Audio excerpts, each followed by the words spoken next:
My job is not to tell the president what he wants to hear. My job is to tell him the truth, whether he likes it or not.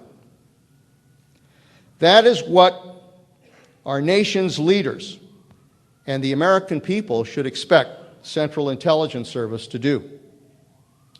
You should expect us to conduct operations and help protect American lives here and overseas, and to do so in keeping with our laws.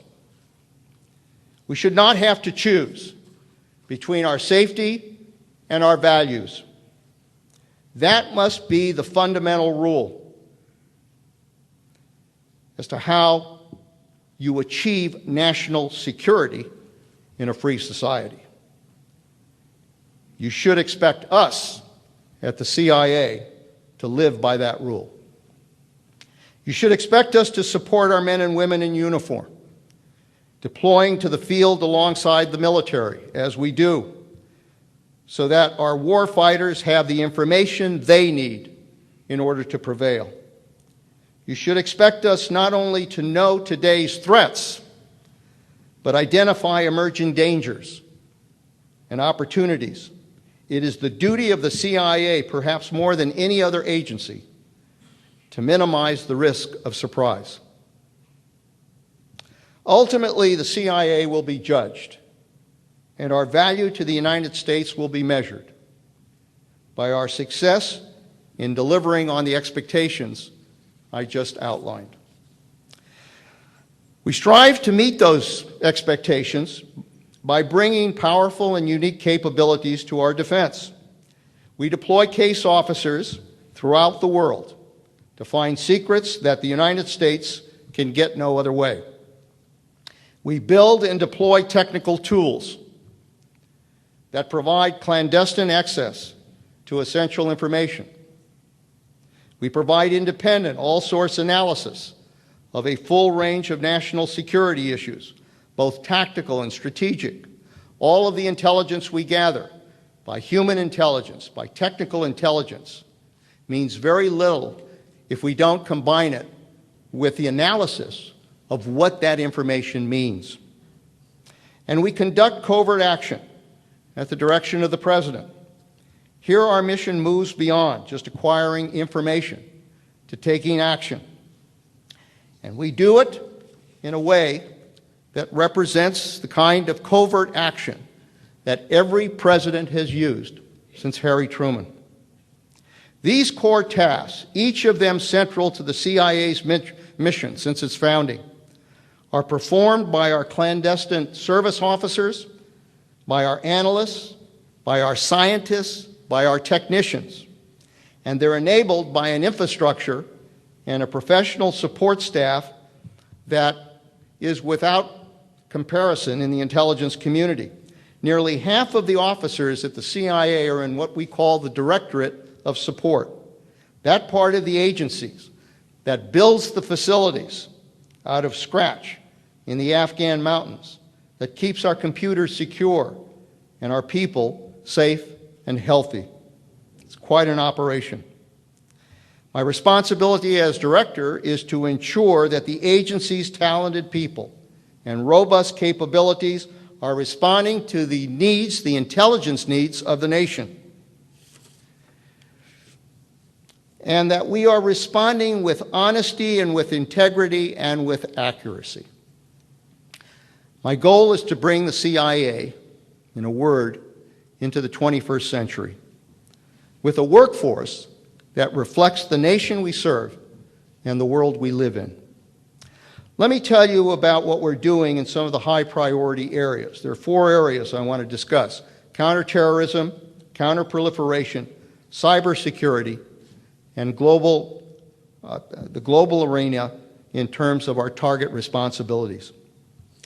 On counterterrorism, this is the priority role that we are involved with. The President has made very clear that job 1 is to disrupt, dismantle, and defeat al-Qaeda and their extremist allies.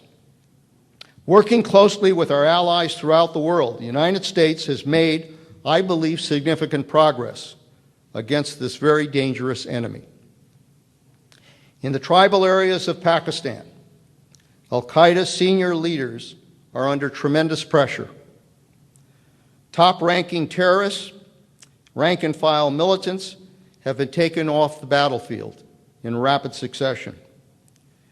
The aggressive campaign that began last year, we believe, is disrupting Al-Qaeda's operations and their training, making it more difficult for these groups to raise the money, to plot attacks, and to plan for the future. The combination of these operations, plus now the boots on the ground, the fact that the Pakistani military is moving into the FATA, the tribal areas where these terrorists and where Al-Qaeda are located, provides a very important 1-2 punch that is critical to disrupting Al-Qaeda's ability to conduct effective operations.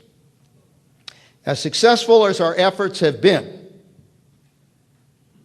in the Afghan-Pakistan border, the CIA cannot be satisfied.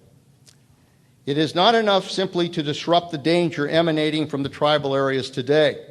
We have got to anticipate that Al-Qaeda, their next move will be to find other safe havens.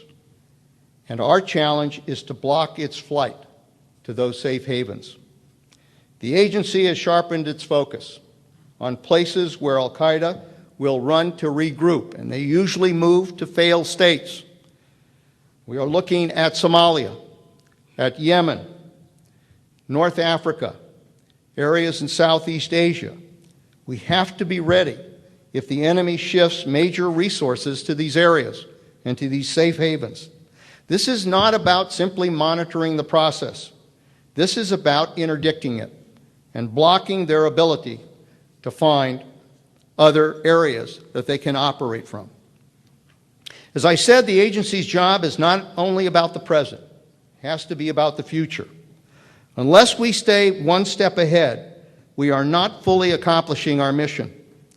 We take the same approach to our work in Iraq and Afghanistan. CIA officers have been fighting Al-Qaeda and its allies in Afghanistan since September of 2001. Today, we are expanding operations in the field and adding staff at headquarters. More officers from every part of the agency are now being deployed to that country. The mission, as laid out by the President, is to help stabilize Afghanistan so that it never becomes a safe haven for Al-Qaeda. No matter how U.S. policy there evolves, the CIA will be very close to the center of that effort. And the reason is clear. You can't make good policy unless you understand the people, the situation on the ground, the tribes, the districts, the history, the culture, the politics of this tortured nation. And that's largely the job of the CIA. In Iraq, too, our officers are making a difference during this critical transition period. CIA is now planning for a post-war footprint in that country. We will have to do our job under vastly different circumstances than in the past 6 years. As the military draws down, there will be no corresponding drawdown in the demand for intelligence. Policymakers will continue to rely on the CIA to collect information, to assess and understand the remaining threats to Iraq's long-term peace and stability. General Odierno, Prime Minister Maliki, the leadership there has said we need to have this intelligence more now than ever as our military draws down. The second area I wanted to talk about is counterproliferation. Helping to stop the deadly spread of weapons is another top priority for the CIA. The demand for intelligence is very high as policymakers and diplomats grapple with how we respond to the nuclear programs, particularly in Iran and North Korea. Some excellent intelligence work made possible the President's public disclosure last month that Iran was building an undeclared uranium enrichment plant. This is the kind of intelligence success that usually is never heard about. But in this instance, it established the fact that we had gathered the intelligence on this facility over a period of time, working with our allies, working with our foreign partners. We knew what Iran was up to. We presented that case to our policymakers. They asked that we prepare a briefing on this to be ready in the event that this issue would be disclosed. And when it appeared that it would be disclosed,